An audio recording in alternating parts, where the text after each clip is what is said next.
Sir, আমি জম্মু আর কাশ্মীরে গিয়েছি, সেখানকার ভীতিকর অবস্থা দেখেছি। মানুষ সেখানে কষ্টে আছে মুসলমানদের সেই তথাকথিত জিহাদের কারণে। স্যার, আমার প্রশ্নটা হলো, ইসলাম কি এইসব কাজের অনুমতি দেয়? যদি না দেয়, তাহলে এই জিহাদ শব্দটার অর্থ আসলে কি? কারণ পবিত্র কোরআনেই সূরা আরাফের 56 নম্বর আয়াতে বলা হয়েছে, তোমরা বিপর্যয় ঘটিও না। অথবা সূরার 40 নম্বর আয়াতে বলা হয়েছে যে প্রতিশোধ নেয়ার চাইতে ক্ষমা করা উত্তম। অথবা সূরা মাইদার 32 নম্বর আয়াতে বলা হয়েছে যে যদি কেউ কাউকে হত্যা করে, সে মানব জাতিকেই হত্যা করলো। স্যার, একই বিষয় নিয়ে আমার আরো প্রশ্ন আছে। সেটা হলো, ইসলাম ধর্মে কোন জিনিসটাকে আমরা বেশি গুরুত্ব দেব, ধর্ম বা মাযহাব, নাকি আমাদের দেশ, মাদারল্যান্ড, মাতৃভূমি বা কওম? অনেক ধন্যবাদ। ভাই, আপনি খুব সুন্দর একটা প্রশ্ন করেছেন। প্রথম প্রশ্নটা হচ্ছে ইসলাম ধর্মে জিহাদ নিয়ে প্রশ্ন করলেন যে কেন মানুষ যুদ্ধ করছে কাশ্মীরে, যা হচ্ছে জিহাদ, এটাকে ইসলাম কি অনুমতি দেয়? জিহাদ শব্দের অর্থ কি? এটা কি কোরআনে সূরা মাইদার 32 নম্বর আয়াতের বিরুদ্ধে যায় না? ভাই, এই জিহাদ সম্পর্কে বলি, এই ব্যাপারে ভুল ধারণা শুধু অমুসলিমদের মধ্যে নেই, মুসলমানদের মধ্যে রয়েছে। বেশিরভাগ মানুষই এমনটা ভাবে যে কোনো মুসলিম যদি কোনো যুদ্ধ করে, যে কোনো যুদ্ধ হতে পারে নিজের সুবিধার জন্য, হতে পারে পলিটিক্সের জন্য, হোক সেটা ভাষার জন্য, হোক বর্ণের জন্য, সেটাই হলো জিহাদ। মুসলমানদের যুদ্ধ করাটাকে জিহাদ বলা হয় না।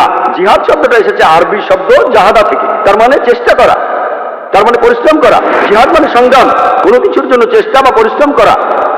ইসলামিক অভিধান অনুযায়ী জিহাদ অর্থ কারো অসৎ প্রবৃত্তির বিরুদ্ধে সর্বশক্তি দিয়ে লড়াই করা। এছাড়াও জিহাদ মানে সমাজের উন্নতির জন্য চেষ্টা করা। এছাড়াও জিহাদ শব্দটা যে যুদ্ধক্ষেত্রে আত্মরক্ষাকেও বোঝানো হয়ে থাকে।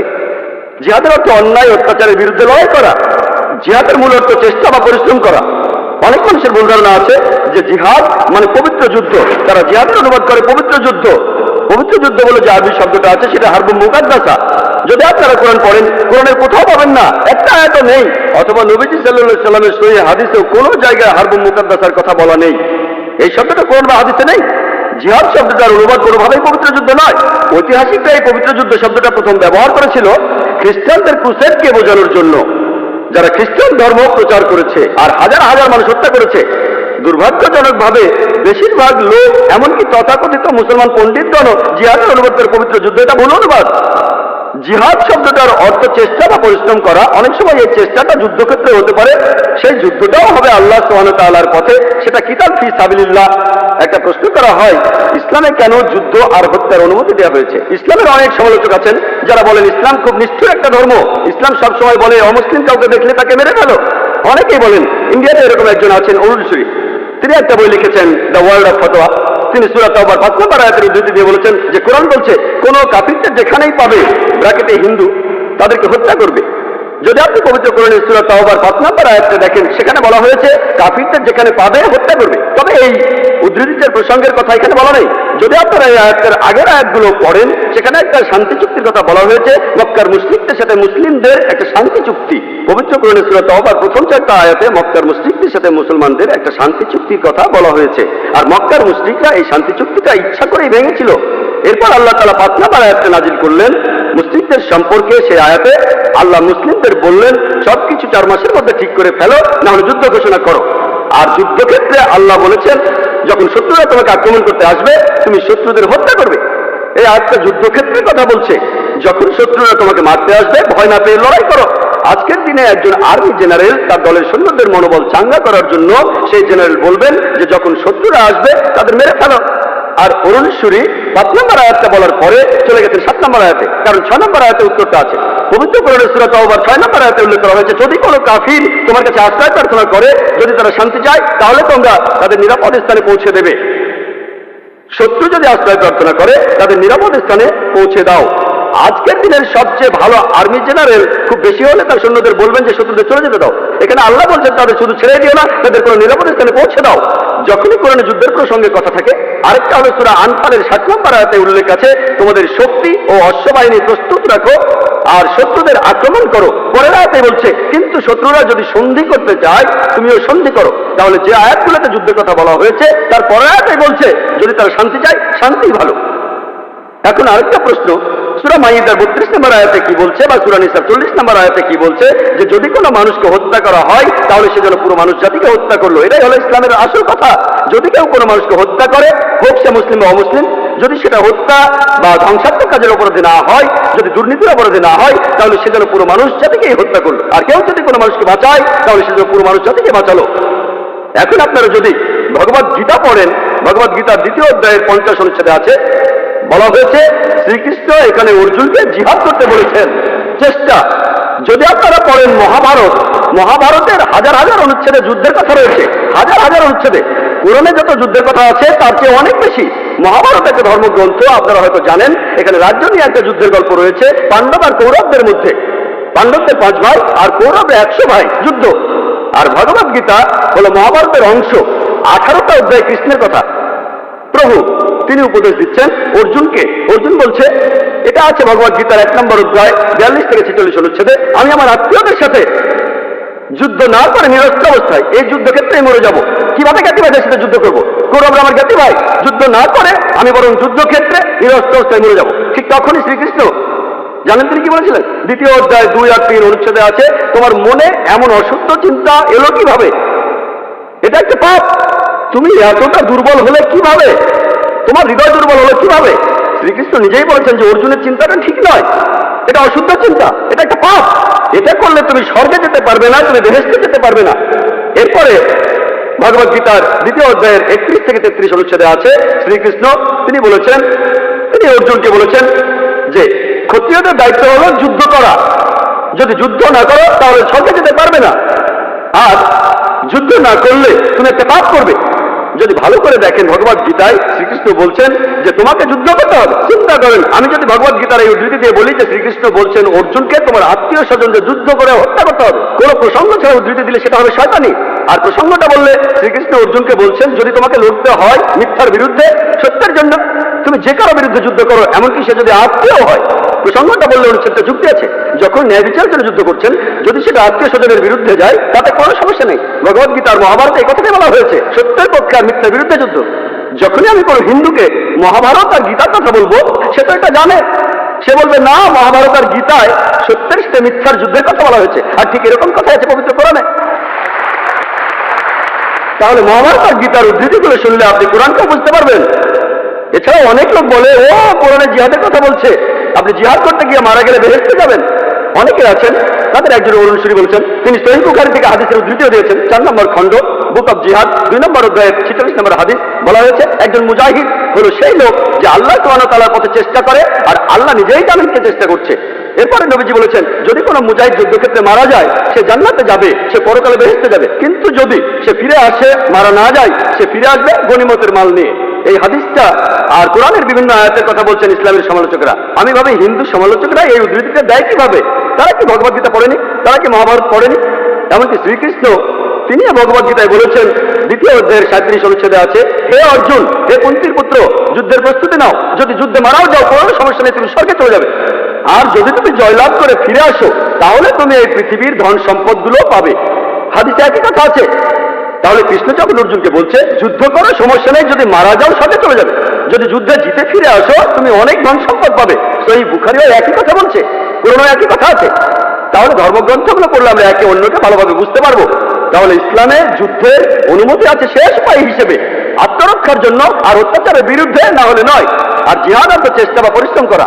এবার আমরা দ্বিতীয় প্রশ্নে আসি, কোনটা বেশি ইম্পর্টেন্ট?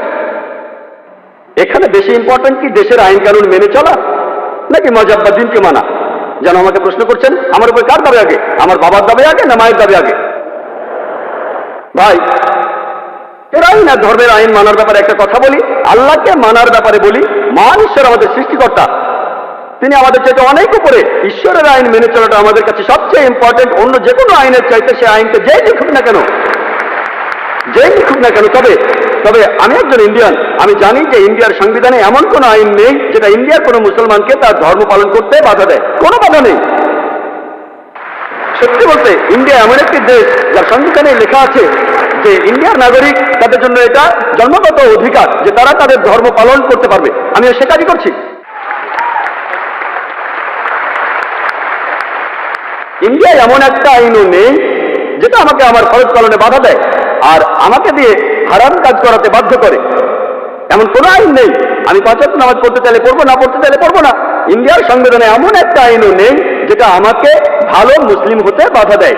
আমি এখানে আমার কথা বলতে পারি, আমি একজন ভালো মুসলিম আলহামদুলিল্লাহ, আর একজন ভালো ইন্ডিয়ানও। আর সংজ্ঞা অনুযায়ী, ভৌগোলিক সংজ্ঞা অনুযায়ী একজন ইন্ডিয়ানকে ভৌগোলিকভাবে বলা হয় হিন্দু। হিন্দু যদি হয় ভৌগোলিক সংজ্ঞা, আমি ইন্ডিয়ার একজন হিন্দু এবং ইসলাম ধর্ম পালন করি। জাকির নায়েক, আমার নাম গোলাপচাঁদ বিশ্বকর্মা। আমার প্রশ্নটা হলো, বকরি ঈদ এটা কিছুদিন পরেই হবে এই বছরে, আর মুসলিমরা তারা বিশ্বাস করে যে এই বকরি ঈদে তারা কোরবানি দেয় ছাগল, মহিষ, গরু, বিভিন্ন পশু। আর ইসলাম ধর্ম অনুযায়ী ইনসানিয়াত আর মানবতা খুব গুরুত্বপূর্ণ। প্রত্যেক মানুষ দয়া দেখাবে বিভিন্ন পশু পাখির প্রতি, আর মানুষের প্রতি, সবার প্রতি তারা দয়া দেখাবে। মুসলিমরা যদি এটা বিশ্বাস করে তাহলে কেন তারা কোরবানি দেয় এই ছাগল, গরু বা মহিষ? বকরি ঈদে কেন এগুলো জবাই করে? মুসলিমরা যে কাজটা করে সেটা কি মানবতার পক্ষে আছে, মানে মানবতা বা ইনসানিয়াত? ভাই খুব সুন্দর প্রশ্ন করলেন যে আমরা বকরি ঈদে কেন গরু ছাগল কোরবানি দেই। বকরি ঈদ না হলে কি কোরবানি দিতে না, পারবো? না, যে কোনো পশুর কথা বলতে পারো। প্রশ্নটা হচ্ছে ঈদ না হলে কি কোরবানি দিতে পারবো? তারা কোরবানি দেয়, পশু হত্যা করে। আপনাকে আমি প্রশ্ন করছি বকরি ঈদ বাদে অন্য সময় কোরবানি দিলাম, এটার কি অনুমতি আছে? না, না, এরকম তাহলে প্রশ্নটা এরকম কেন? তার এরকম বদলে করা ডাইরেক্ট যাবে না। প্রশ্ন করেন আমরা নন ভেজ খাই কেন। ঠিক, আপনার প্রশ্নটা বুঝতে পারছি আপনি না। তো জানতে চাচ্ছেন আমরা নন ভেজ খাবার খাই কেন, মাংস খাই কেন। আমার প্রশ্নটা হলো বকরি ঈদের সময় নিয়ে আর অন্যান্য সময়গুলো। আচ্ছা ঠিক আছে, দুটোরই উত্তর দিচ্ছি। বকরি ঈদে যেটা হয়, আল্লাহ পবিত্র করে বলেছেন সূরা হজ অধ্যায় নম্বর 22, আল্লাহ সুবহানাহু ওয়া তাআলার কাছে মাংস বা রক্ত পৌঁছায় না, আল্লাহর কাছে পৌঁছায় তোমাদের তাকওয়া। অন্য ধর্মে এরকম না। অন্যান্য ধর্মে উৎসর্গের সময় পশু বলি দিয়ে ফেলে রাখে একটা বেদিতে একজন দেবতার সামনে। সেটা খায় কে? ঈশ্বর খান। ইসলাম ধর্মে যখন কোরবানি দেই আমরা কি করি? কমপক্ষে 1/3 অবশ্যই গরিব লোককে দিতে হবে, 1/3 দেব আত্মীয় আর বন্ধুদের, বাকিটা নিজের জন্য রাখবো। নিজের জন্য ম্যাক্সিমাম 1/3 রাখতে পারবেন। চাইলে আপনি পুরোটাই দান করে দিতে পারেন। তাহলে যখন কোরবানি দিচ্ছি তখন কি করছি? মানুষ জাতির উপকার করছি। আমরা তাদের জন্য খাবার দিচ্ছি। এখন কাউকে খাবার দেয়া এটা কি ভালো না খারাপ? খাবার দেয়া যাতে মানুষ উপকার পেতে পারে, এটা কি ভালো না খারাপ? ভালো। মানুষের জন্য এটা ভালো না খারাপ? ভালো। তাহলে ইসলাম হচ্ছে মানবতার ধর্ম। আপনি প্রশ্ন করতে পারেন যে প্রাণীদের কেন হত্যা করা হচ্ছে? মানুষের জন্য ভালো, কিন্তু প্রাণীদের জন্য কি হচ্ছে? আর সত্যি বলতে একজন মুসলিম শুধুমাত্র ভেজ খাবার খেয়েও ভালোভাবে ধর্ম পালন করতে পারে। নন ভেজ খাওয়া ইসলামের জন্য বাধ্যতামূলক না। তবে আল্লাহ যেহেতু আমাদেরকে অনুমতি দিয়েছেন নন ভেজ খেতে, তাহলে আমরা সেটা খাবো না কেন? আল্লাহ পবিত্র কোরআনে বলেছেন সূরা মাইদা অধ্যায় নম্বর 5 আয়াত নম্বর 1, সেই চতুষ্পদ প্রাণীর মাংস খাও যেগুলো তোমাদের জন্য হালাল করা হয়েছে। আল্লাহ বলেছেন সূরা নাহল অধ্যায় 16 আয়াত নম্বর 5, তিনি চতুষ্পদ প্রাণী সৃষ্টি করেছেন যাতে করে তোমরা উপকার পেতে পারো এবং তাদের মাংস খেতে পারো। এই কথাটা আবারও আছে সূরা মুমিনুন অধ্যায় নম্বর 23 আয়াত নম্বর 21, যে গবাদি পশুর মধ্যে রয়েছে নিদর্শন, তাদের উদরের দুধ পান করো এবং তাদের মাংস তোমরা খাও। তাহলে যেহেতু আল্লাহ আমাদের অনুমতি দিয়েছেন, তাহলে ননভেজ খাবো না কেন? এবার লজিক্যাল কারণে আসি। এখনকার বিজ্ঞান বলছে যে নন ভেজ খাবারে, মাংস জাতীয় খাবারে প্রচুর ভিটামিন থাকে, আর এটাই একমাত্র খাবার যেখানে পরিপূর্ণ আমিষ আছে। আমাদের মানুষের শরীরে 23 রকমের অ্যামিনো অ্যাসিড আছে যেগুলোর প্রয়োজন হয়। এগুলোর মধ্যে 8টা অ্যামিনো অ্যাসিড শরীর তৈরি করতে পারে না, এগুলো পাই আমরা খাবার থেকে। এমন কোনো ভেজ খাবার নেই যেখানে এই 8টার সবগুলোই পাবেন। শুধুমাত্র মাংস জাতীয় বা নন ভেজ খাবারেই এই 8টা অ্যামিনো অ্যাসিডই পাবেন। এছাড়াও যদি আপনারা দাঁত পরীক্ষা করেন, তৃণভোজী প্রাণীদের, গরু, ছাগল, ভেড়া, তাদের দাঁতগুলো সমান। তারা শুধু ভেজ খাবার খায়, মাংস খেতে পারে না। এরপর যদি দাঁত পরীক্ষা করে দেখেন মাংসাশী প্রাণীদের, বাঘ, সিংহ, চিতাবাঘ, তাদের মুখের দাঁতগুলো সূচালো যাতে মাংস খেতে পারে, এই জন্য তাদের দাঁতগুলো থাকে সূচালো। তারা শুধু মাংসই খায়, ভেজ খাবার তারা খেতে পারে না। যদি আয়নার সামনে দাঁড়িয়ে আপনার দাঁতগুলো দেখেন, আমাদের সূচালো দাঁত আছে, আবার সমান দাঁতও আছে। আমরা সব ধরনের খাবারই খেতে পারি। যদি আল্লাহ চাইতেন শুধু ভেজ খাবারই খাবো, তাহলে আমাদেরকে সূচালো দাঁত দিলেন কেন? নন ভেজ খাওয়ার জন্য। এছাড়াও তৃণভোজী প্রাণীদের যে পরিপাকতন্ত্র, গরু, ছাগল বা ভেড়ার শুধু ভেজ খাবার হজম করতে পারে, নন ভেজ হজম করতে পারে না। আর মাংসাশী প্রাণীদের পরিপাকতন্ত্র, বাঘ, চিতাবাঘ, সিংহ শুধু মাংস হজম করতে পারে, ভেজ হজম করতে পারে না। আবার মানুষের যে পরিপাকতন্ত্র সেখানে আছে ক্ষুদ্রান্ত এবং বৃহদান্ত্র। ভেজ খাবার হজম করতে পারে, নন ভেজ হজম করতে পারে। যদি আল্লাহ চাইতেন যে আমরা শুধু ভেজ খাবারই খাবো, তাহলে দুটোই হজমের পরিপাকতন্ত্র দিলেন কেন? এছাড়াও অনেক ভুল ধারণা আছে যে হিন্দুদের নন ভেজ খাবার খাওয়া উচিত না। এটা ভুল ধারণা। যদি হিন্দু ধর্মগ্রন্থ পড়েন, এটা আছে মনুস্মৃতিতে অধ্যায় নম্বর 5 অনুচ্ছেদ 30, ঈশ্বর প্রাণী বানিয়েছেন, তাদেরকে কেউ খাবে আর কাউকে খাবে অন্যরা। যদি তুমি খাওয়ার জন্য সৃষ্টি করা প্রাণী খাও তাহলে কোনো পাপ হবে না। মনুস্মৃতিতে আছে অধ্যায় 5 অনুচ্ছেদ 31 যে ঈশ্বর কিছু প্রাণীকে সৃষ্টি করেছেন উৎসর্গের জন্য, সেই ধরনের প্রাণীকে হত্যা করো, কোনো পাপ হবে না। মনুস্মৃতিতে আছে অধ্যায় নম্বর 5 অনুচ্ছেদ 40 যে উৎসর্গের জন্য প্রাণী হত্যা কোনো পাপ নয়। হিন্দু ধর্মগ্রন্থে এরকম আরো অনুচ্ছেদ আছে, বেদেও আছে যে মুনি আর ঋষিগণ নন ভেজ খাবার খেত, তারা গরুর মাংস খেত। মহাভারত পড়লে দেখবেন অনুশাসন পর্ব অধ্যায় নম্বর 88। পাণ্ডবদের গল্পটা তো জানেন। পঞ্চপাণ্ডব 5 ভাই, সবচেয়ে বড় ভাই যুধিষ্ঠির, তিনি ভীষ্মকে জিজ্ঞেস করলেন যজ্ঞের সময় কি উৎসর্গ করব, পূজার সময়, যাতে আমাদের পূর্বপুরুষেরা সন্তুষ্ট হবেন। ভীষ্ম উত্তরে বললেন, যদি তুমি লতাপাতা আর শাকসবজি উৎসর্গ করো তাহলে আমাদের পূর্বপুরুষেরা সন্তুষ্ট থাকবেন 1 মাস। মাছ উৎসর্গ করলে 2 মাস। যদি তুমি মাংস দাও তাহলে 3 মাস। যদি খরগোশ উৎসর্গ করো তাহলে 4 মাস। যদি ছাগল দাও তাহলে 5 মাস। শুকরের মাংস দিলে তখন 6 মাস। যদি পাখির মাংস দাও তাহলে 7 মাস। হরিণের মাংস দিলে 8 মাস। এভাবে তিনি বলে গেলেন। মহিষের মাংস দিলে 11 মাস। যদি গরুর মাংস দাও তাহলে পূর্বপুরুষেরা সন্তুষ্ট থাকবেন পুরো 1 বছর। আর যদি চাও যে পূর্বপুরুষেরা সন্তুষ্ট থাকবেন একেবারে সারা জীবন, তাহলে ছাগলের লালচে মাংস দাও বা গন্ডারের মাংস দাও। এ কথা কে বলেছেন?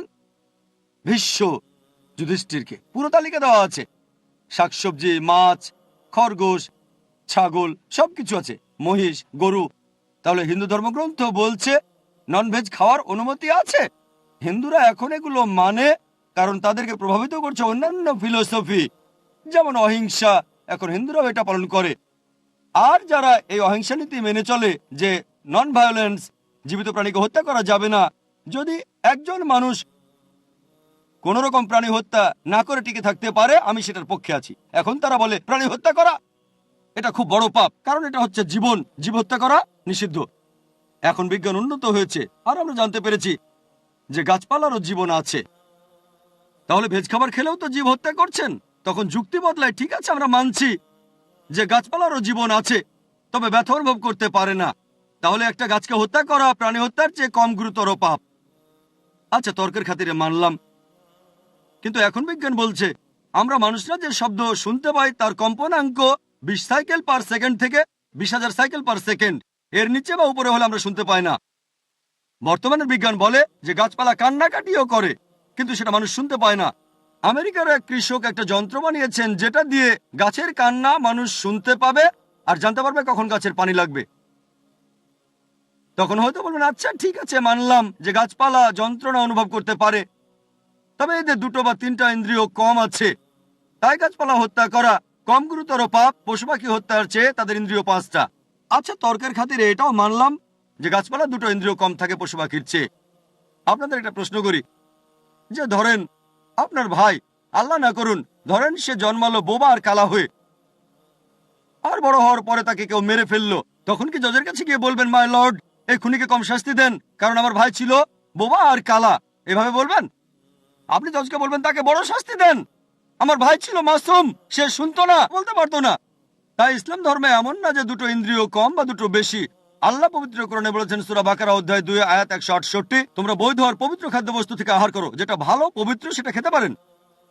আর এছাড়াও যদি অমুসলিমরা তারা নন ভেজ খাবার খেতে না চায়, আমার কোনো সমস্যা নেই, আপত্তিও নেই। শুধুমাত্র যখন বলছেন এটা পাপ, মানবতার বিরুদ্ধে, তখন আমি উত্তর দিচ্ছি। এমনিতে অমুসলিমরা ভেজ খাবার খেলে সেটা আমার জন্য ভালো। যদি সব অমুসলিম নন ভেজ খাওয়া শুরু করে দেয় তাহলে গরু ছাগলের মাংসের দাম বেড়ে যাবে। তাই ব্যক্তিগতভাবে আমার আপত্তি নেই। তো মুসলমানেরা এর বিরোধিতা করে। আমি ডাক্তার জাকির নায়েকের পক্ষে এবং আমি তর্ক করতে রাজি, আমি কথা বলতে রাজি আছি, যুক্তির সাথে আলোচনা করতে। কোন নিয়মটা সবচেয়ে সেরা, কোন আইনটা সবচেয়ে সেরা, আর আপনারাই বের করেন যে আইনটা সবচেয়ে বাস্তবসম্মত, সেটা প্রয়োগ করুন। আমি এখানে বলবো যে সারা ইন্ডিয়াতে কমন সিভিল কোড একটাই থাকুক, ক্রিমিনাল কোডও, শুধু সিভিল কোড কেন, কমন সিভিল কোড থাকুক, কমন ক্রিমিনাল কোডও থাকুক, কিন্তু আমাদের আগে ঠিক করতে হবে যে কোন আইনটা সবচেয়ে সেরা। যেমন একজন হিন্দু মহিলা আমাকে জিজ্ঞেস করেছিলেন কেন ইসলাম একজন পুরুষকে একাধিক স্ত্রী রাখার অনুমতি দেয়। আমি উত্তর দিয়েছিলাম এবং প্রশংসা পেয়েছিলাম। এই উত্তরে একমত হলে আপনাকে কমন সিভিল কোডে লিখতে হবে যে একজন পুরুষ একজনের বেশি স্ত্রী রাখতে পারবেন। আমরা জানি পৃথিবীতে মহিলার সংখ্যা পুরুষের চেয়ে বেশি, এর জন্য কোনো সমাধান নেই, কোনো ধর্মের সমাধান দেয়নি, যদিও কোনো ধর্মই বলে না যে মাত্র একটাই বিয়ে করুন, শুধুমাত্র কোরআন ছাড়া। আমি একটা উদাহরণ দিয়েছিলাম যে হিজাবের সঙ্গে ধর্ষণের সম্পর্ক। আমি উপমা দিয়েছিলাম যে সবচেয়ে কঠিন যে শাস্তিটা আমরা দিতে পারি, যে সর্বোচ্চ শাস্তিটা আমরা দিতে পারি, যার ফলাফল সবচেয়ে ভালো, যেমন ইসলাম বলে মহিলাদের হিজাব পরা উচিত। কোনো পুরুষ কোনো মহিলাকে দেখলে তার দৃষ্টি নিচু করবে, তারপরেও যদি কোনো পুরুষ ধর্ষণ করে সে সর্বোচ্চ শাস্তি পাবে, সেটা হলো মৃত্যুদণ্ড। আমি আমেরিকার পরিসংখ্যান দিয়েছিলাম যে 1990 সালে FBI এর রিপোর্ট অনুযায়ী 1756টি ধর্ষণ সংঘটিত হয়েছে প্রত্যেক দিন 1990 সালে। 1996 সালে US ডিপার্টমেন্ট অফ জাস্টিসের রিপোর্ট অনুযায়ী 2713টি ধর্ষণের ঘটনা ঘটেছে প্রত্যেক দিন 1996 সালে, অর্থাৎ প্রতি 32 সেকেন্ডে একটি ধর্ষণ ঘটছে। আমরা এখানে যে 2 ঘন্টা ধরে আছি, আমেরিকায় 200-রও বেশি ধর্ষণের ঘটনা ঘটে গেছে এই সময়ের মধ্যে। আমি বলছি যদি আপনারা ইসলামী শরিয়া মেনে চলেন যে যখনই কোনো পুরুষ মহিলার দিকে তাকাবে সে তার দৃষ্টি নিচু করবে, প্রত্যেক মহিলা ইসলামী হিজাব পরবে, পুরো শরীর ঢাকা থাকবে, মুখ ও হাতের কবজি বাঁধে, তারপরও যদি কেউ ধর্ষণ করে সে সর্বোচ্চ শাস্তি পাবে। আমি একটা প্রশ্ন করছি, ধর্ষণের হার কি তাতে বাড়বে, একই রকম থাকবে নাকি কমে যাবে? এটা কমে যাবে, এটাই বাস্তব আইন। আর আপনারা দেখবেন একটা অনুষ্ঠান দেখিয়েছিল বিবিসিতে যেখানে বলা হচ্ছিল নাইজেরিয়া সম্পর্কে, তারা ইসলামী শরিয়া প্রয়োগ করেছিল, ধর্ষণের শাস্তি মৃত্যুদণ্ড, আর তখনই ধর্ষণের ঘটনা সেখানে কমে গিয়েছিল। পৃথিবীতে সবচেয়ে কম ধর্ষণের ঘটনা ঘটে সৌদি আরবে। আমি সৌদি আরবের পক্ষে বলছি না, তবে যেটা ভালো তার প্রশংসা করা উচিত। আমি অভিনন্দন জানাই LK আদভানিকে। আমার মনে পড়ছে কয়েক বছর আগে 1999 সালে অক্টোবর মাসে তিনি একটা বিবৃতি দিয়েছিলেন স্বরাষ্ট্রমন্ত্রী হিসেবে যে মৃত্যুদণ্ডই হবে একজন ধর্ষকের শাস্তি। তাকে অভিনন্দন জানাই, তিনি ইসলামের কাছাকাছি এসে গেছেন। হয়তো এর পরে স্বরাষ্ট্রমন্ত্রী বলবেন যে সব মহিলাদের হিজাব পরা উচিত। হ্যালো, সালাম আলাইকুম। আমার নাম ইয়াসির ফাহামি, আমি এসেছি ইরান থেকে। আমি যেটা জানতে চাই, আপনি নিশ্চয়ই সালমান রুশদির স্যাটানিক ভার্সেস পড়েছেন। একজন মুসলমান হিসাবে কেউ বইটা পছন্দ করবে না। আপনি কি মনে করেন যে ইমাম খোমেনি যা করেছিলেন তিনি কি ফতোয়াটা দিয়ে ঠিক করেছিলেন? এটাই আমার মূল প্রশ্ন। ইমাম খোমেনি যা করেছিলেন ফতোয়া জারি সালমান রুশদির বিরুদ্ধে, সেটা কি ঠিক ছিল? আপনি প্রশ্ন করেছেন সালমান রুশদি সম্পর্কে ইমাম খোমেনি যে ফতোয়া জারি করেছিলেন সেটা ঠিক ছিল কিনা। আমার প্রশ্ন হচ্ছে কেন ইমাম খোমেনি ফতোয়া জারি করলেন 1 বছর পরে, যে দেশ সবার আগে সালমান রুশদির স্যাটানিক ভার্সেস নিষিদ্ধ করেছিল সেটা ইন্ডিয়া। আর আমি এই কাজটার জন্য রাজীব গান্ধীকে অভিনন্দন জানাই।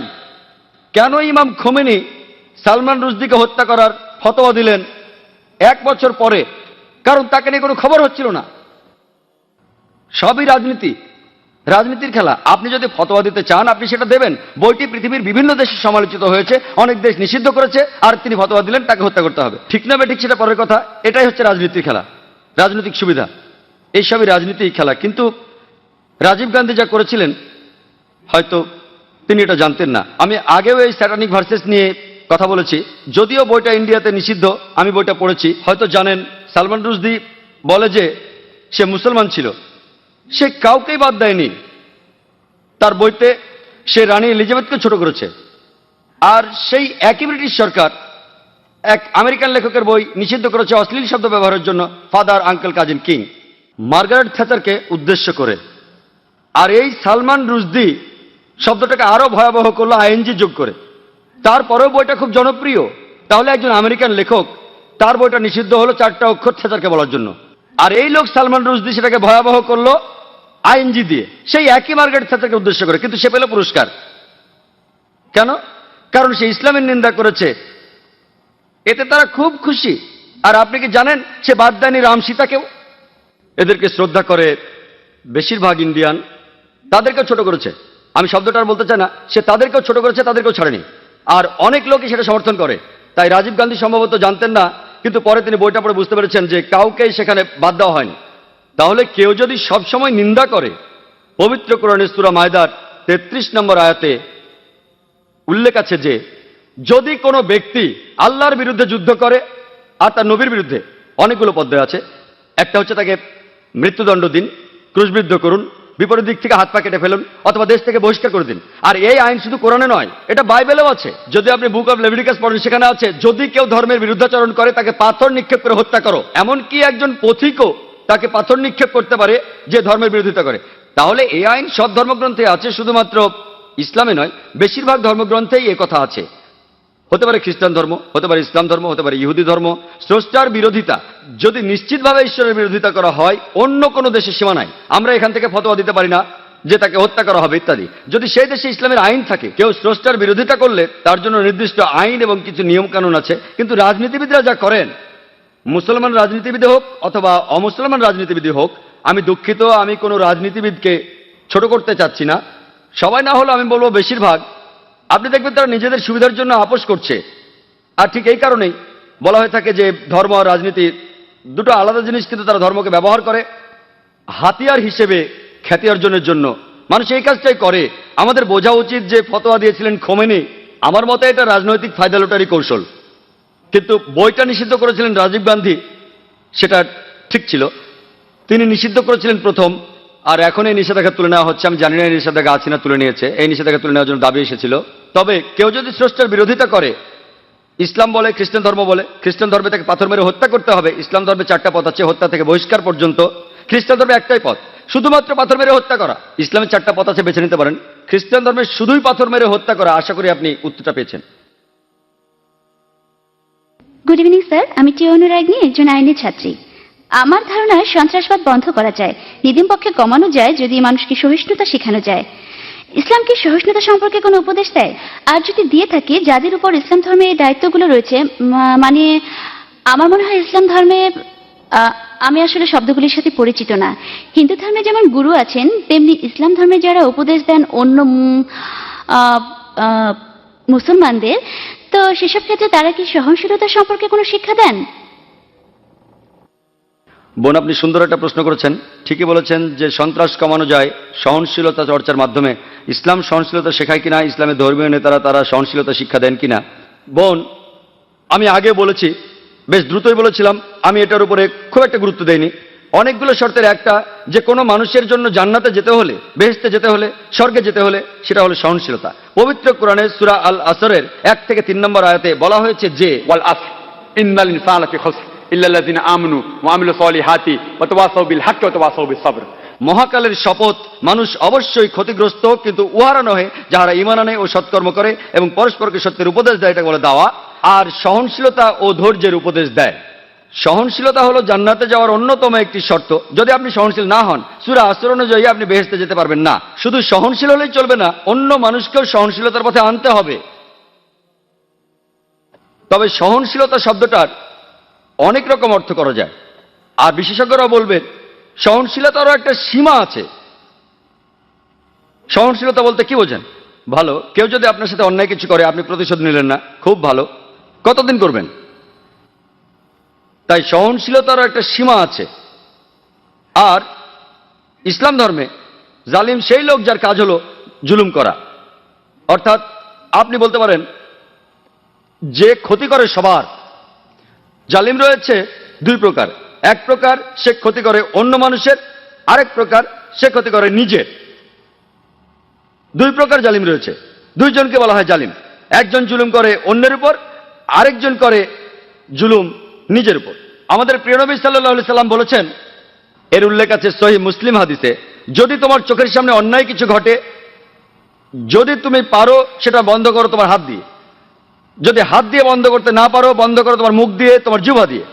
যদি জিহ্বা দিয়ে বন্ধ করতে না পারো, অন্ততপক্ষে মনে মনে নিন্দা করো যে কাজটা অন্যায়। আর তুমি যদি এটা করো, তুমি একেবারে নিচের স্তরের বিশ্বাসী, নিচের স্তরে। তাই আমাদের কি করতে হবে? সহনশীল হতে হবে, অন্যকে হতে বলতে হবে। যেমন আল্লাহ বলেছেন পবিত্র কোরআনে সূরা বাকারার 153 নম্বর আয়াতে, ইন্নাল্লাহা মা'আস সাবিরিন, নিশ্চয়ই আল্লাহ সবরকারীদের সাথে আছেন। যখন তুমি সবর করো, খেয়াল রাখবে যেন সীমা অতিক্রম না করে। এরও একটা সীমা আছে, সহনশীলতার একটা সীমা আছে। কোনো কিছু সীমা ছাড়ানোর আগে যদি আপনি দেখেন একজন মহিলাকে ধর্ষণ করা হচ্ছে, আপনি ওই মহিলাকে বলতে পারেন না, সহ্য করেন, সমস্যা নেই। যদি আল্লাহ আমাকে শক্তি দিয়ে থাকেন, আমি যদি দেখি একজন মহিলা ধর্ষিত হচ্ছেন, আমি সেটা বন্ধ করার চেষ্টা করবো হাত দিয়ে। যদি না পারি তাহলে বলবো, আরে ভাই সাহেব ধর্ষণ করবেন না।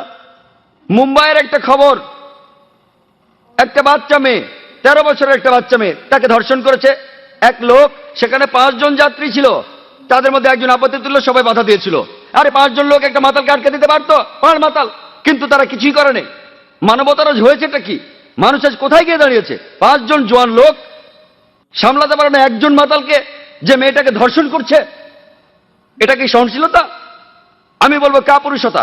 সেজন্য আমি বলছি, যদি এই 5 জন লোক সন্ত্রাসী হতো, সন্ত্রাসী মানে যারা অসামাজিকদের মনে ভয় জাগায়, ওই মাতালটা এই কাজ করার সাহস পেত না। তাহলে বোন, আমরা উৎসাহ যোগাবো, চেষ্টা করব যাতে মানুষ আরো সহনশীল হয়, একই সাথে তারা যেন কাপুরুষ না হয়। খেয়াল রাখতে হবে অসামাজিক যা কিছু আছে সেগুলো যেন কমে যায়, আর সবাইকে একসাথে চেষ্টা করতে হবে, দেখতে হবে ওই লোকগুলো, ওই অসামাজিক লোকগুলো যেন অন্যায় থেকে বিরত থাকে। আশা করি উত্তর পেয়েছেন। হ্যালো, আমার নাম বিদীপক, আমি একজন চার্টার অ্যাকাউন্টেন্ট। আমি আপনাকে একটা প্রশ্ন করতে চাই, সেটা হলো, স্যার, তালিবান সরকার একটা ফতোয়া জারি করেছিল বামিয়ানে বুদ্ধমূর্তি ধ্বংস করার জন্য। বলা হয়েছিল সেটা ইসলামের বিরুদ্ধে। আমি জানতে চাই এটা আসলে ইসলামের বিরুদ্ধে কি না। এটা কি আসলে সেই পথ যেটা শয়তানের দেখানো পথ, যে ব্যাপারে মুসলমানদের সতর্ক থাকতে হবে? ভাই, আপনি যে প্রশ্নটা করেছেন একই প্রশ্ন আমাকে করা হয়েছিল আমি যখন সুরাটে বক্তৃতা দিচ্ছিলাম। ঘটনা ঘটার মাত্র কয়েকদিন পরের কথা, তখন এটা বেশ গরম খবর ছিল।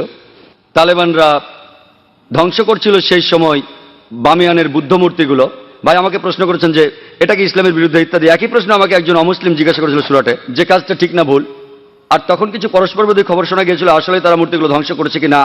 আর তাই তখন আমি বলেছিলাম যে আমি জানি না ওগুলো ধ্বংস করা হয়েছে কিনা, কিন্তু আজকে আমরা জানি যে এটা সত্য ঘটনা, ধ্বংস করা হয়েছে। কাজটা ঠিক না ভুল, আমি যা বলতে পারি যে আমি বিভিন্ন ধর্মের একজন ছাত্র হিসেবে বলছি, ঠিক না ভুল সেটা পরে বলছি। আমি যেটা বলতে পারি যে অবশ্যই তালিবানরা যদি তারা বুদ্ধমূর্তিগুলো ধ্বংস করে থাকে, তারা যেটা করেছে তারা আসলে বৌদ্ধদের উপকারী করেছে। আমি বিভিন্ন ধর্মের একজন ছাত্র, আমি বৌদ্ধ ধর্মগ্রন্থ পড়েছি, আমি পড়েছি ধম্মপাঠ, আমি ধর্মগ্রন্থগুলো পড়েছি। এই ধর্মগ্রন্থগুলোর মধ্যে কোথাও লেখা নেই যেখানে বুদ্ধ বলেছেন যে আমার মূর্তি পূজা করো। বুদ্ধ কখনোই বলেননি যে বৌদ্ধরা মূর্তি পূজা করবে। মূর্তি পূজা পরে চালু হয়েছে। আমি যেটা বলতে পারি বিভিন্ন ধর্মের একজন ছাত্র হিসেবে, ঠিক না ভুল সে ব্যাপারে পরে আসছি, তারা যেটা করেছিল আসলেই তারা বৌদ্ধদের উপকার করেছিল। আর বৌদ্ধ ধর্মগ্রন্থের মধ্যে কোথাও লেখা নেই তার মূর্তি বানাতে হবে। এবার প্রশ্নটাতে আসি। এই প্রশ্নটা আমাকে এক সাংবাদিক করেছিল ব্যাঙ্গালোরে, যে শুধু এই কারণে ইসলাম মনে করে মূর্তি পূজা করা একেবারে নিষিদ্ধ। অন্য ধর্মে আছে, খ্রিস্টান ধর্ম বলে, যদি আপনি পড়েন ওল্ড টেস্টামেন্ট, এটা বলা হচ্ছে বুক অফ ডিউটেরোনমিতে 5 নম্বর অধ্যায়ে 7 থেকে 9 অনুচ্ছেদে। এছাড়াও বুক অফ এক্সোডাসে 20 নম্বর অধ্যায়ে 3 থেকে 5 নম্বর অনুচ্ছেদে বলা হয়েছে আমাকে ছাড়া অন্য কারো উপাসনা করো না, আমার উপাসনা করতে কোনো প্রতিমা তৈরি করো না, আমার কোনো রূপক তৈরি করো না, উপরের স্বর্গ নিচের পৃথিবী অথবা পৃথিবীর নিচের সমুদ্র থেকে তাদের সামনে নতজানু হয়েও না, তাদের সেবা করো না, কারণ আমি ঈশ্বর সৃষ্টিকর্তা খুব ঈর্ষাপরায়ণ। তাই খ্রিস্টান ধর্ম অনুসারে, ইহুদি ধর্ম মতে মূর্তি তৈরি করে তাকে ঈশ্বর বলা একেবারে নিষিদ্ধ, একইভাবে নিষিদ্ধ ইসলামেও। তো আমি যখন উত্তর বললাম তারা বৌদ্ধদের উপকার করলো, তখন প্রশ্ন করেছিল যে মূর্তি ভেঙে এই তালেবানরা তারা কি দুঃখ কষ্ট দেয়নি লক্ষ লক্ষ বৌদ্ধদের? আমি বলেছিলাম হ্যাঁ। তাহলে ইসলামকে অনুমতি দেয় লক্ষ লক্ষ বৌদ্ধদের দুঃখ কষ্ট দেওয়ার? আমি সেই সাংবাদিককে প্রশ্ন করেছিলাম কি করা যাবে যদি ইন্ডিয়ান সরকার ধরে ফেলে বেশ কিছু ড্রাগস, কোকেন, ব্রাউন সুগার, যার দাম 10 কোটি টাকা, প্রায় $1.5 মিলিয়ন দামের ড্রাগস ধরলো, তারা কি করবে ইন্ডিয়ান সরকার? সেই সাংবাদিক বললেন যে ইন্ডিয়ান সরকার সেটা পুড়িয়ে ফেলবে। আমি বললাম ভালো। তারপর বললাম আপনি কি জানেন এই পৃথিবীতে লক্ষ লক্ষ মানুষের কাছে ড্রাগস ঈশ্বর? তাহলে আপনি কি ইন্ডিয়ান সরকারের সাথে একমত হবেন না, তাদের বিপক্ষে যাবেন যে তারা ধ্বংস করেছে লক্ষ লক্ষ মাদক সেবীদের ঈশ্বরকে? কারণ ইন্ডিয়ান সরকার মনে করে যে ড্রাগস ক্ষতি করে শরীরের জন্য, তারা যা করছে ঠিক করছে, যদিও সেটা কষ্ট দিচ্ছে লক্ষ লক্ষ ড্রাগ অ্যাডিক্টেডদের, কিন্তু এটা ঠিক না জেনেই তারা পুড়িয়ে ফেলছে। আপনি সেখানে গিয়ে ইন্ডিয়ান সরকারকে বলতে পারেন না যে কেন ড্রাগস পড়াচ্ছেন, অ্যাডিক্টেডদের খারাপ লাগবে। তাই একইভাবে আফগানিস্তান, সেখানকার সরকার, এটা তাদের সম্পত্তি, ওই মূর্তিগুলো তাদের সম্পত্তি। যদি তারা এই কাজ করতো অন্য কোনো দেশে তাহলে আপত্তি জানাতে পারতেন। তারা তাদের দেশে এটা করেছে, এটা তাদের সম্পত্তি, তাদের পছন্দ হলে তারা রাখবে, ইচ্ছে হলে ধ্বংস করে ফেলবে। আমরা আপত্তি জানানোর কে? আমরা কে? আর এছাড়াও যদি আপনি দেখেন যে লোকজন নিজেদের মধ্যে বলা বলি করছে যে ইন্ডিয়ান সরকার খুবই সহনশীল। আপনি কি জানেন যে বোম্বেতে যখন আপনি ডোমেস্টিক এয়ারপোর্টে আসবেন, সান্টা ক্রুজ এয়ারপোর্টে, যেখানে একটা বড় মূর্তি ছিল মহাবীরের, মহাবীরের হোটেল জালের ঠিক সামনেই মূর্তিটা ছিল নগ্ন।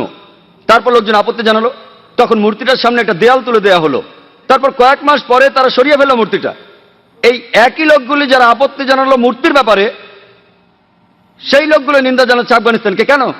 একই লোকগুলো আপত্তি জানালো রাস্তার উপর একটা মূর্তির ব্যাপারে। দেখলেন, আপনি কি জানেন ইন্ডিয়াতে জৈন ধর্মের অনুসারীর সংখ্যা আফগানিস্তানের বৌদ্ধদের চেয়ে বেশি?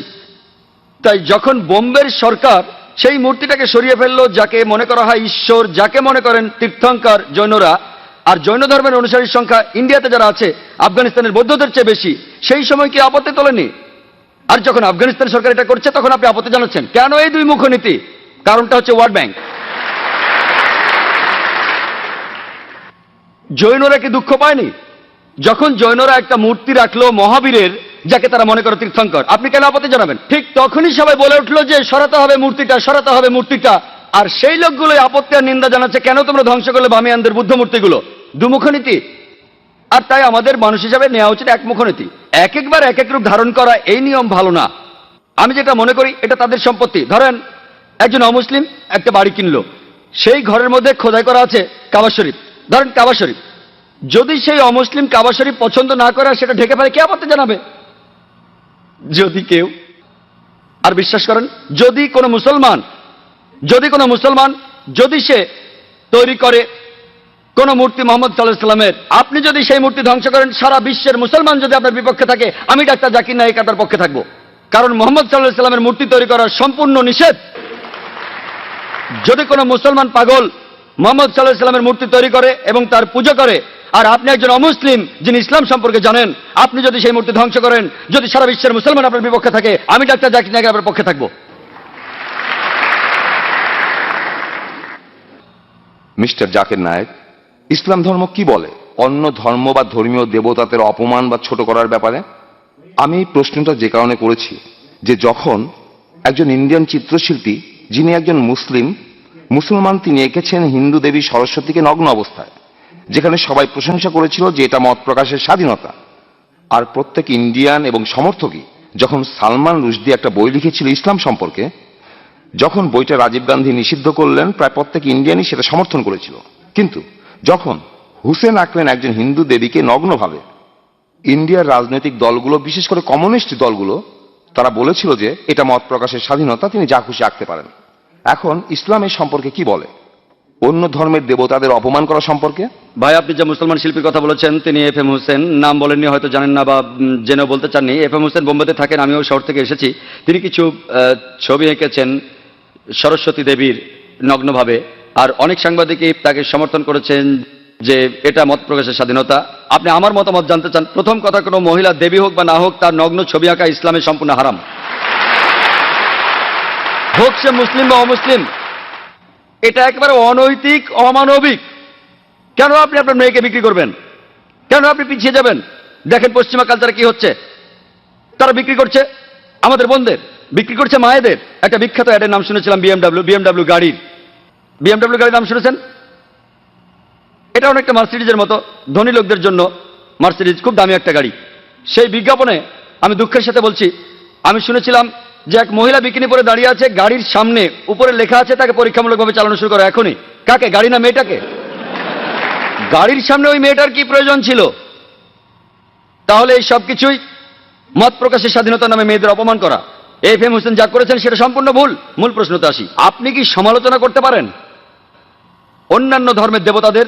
পবিত্র কোরআনে সূরা আনামের 108 নম্বর আয়াতে উল্লেখ আছে যে তাদের নিন্দা করো না, তাদের ছোট করো না যারা অন্য কারো উপাসনা করে আল্লাহকে বাদ দিয়ে, বরং তারাই না জেনে নিন্দা করে আল্লাহ সুবহানাহু ওয়া তাআলার। কোরআন বলছে নিন্দা করো না ওই দেবতাদের যারা তাদের উপাসনা করে আল্লাহকে ছাড়া, বরং তারাই না জেনে নিন্দা করে আল্লাহ সুবহানাহু ওয়া তাআলার। তাই ইসলাম ধর্মে এটা নিষিদ্ধ। আরো নিন্দা করা কোন ধর্মের দেবতাকে, যদি আপনি তাকে মানেন না, এটা নিষিদ্ধ। একই কথা কোরআনের সূরা আনামের 108 নম্বর আয়াতে বলা হয়েছে। আর এফ এম হোসেন যা করেছেন, একটা নগ্ন ছবি এঁকেছেন, এটা ইসলামে সম্পূর্ণ নিষিদ্ধ। আশা করি উত্তরটা পেয়েছেন।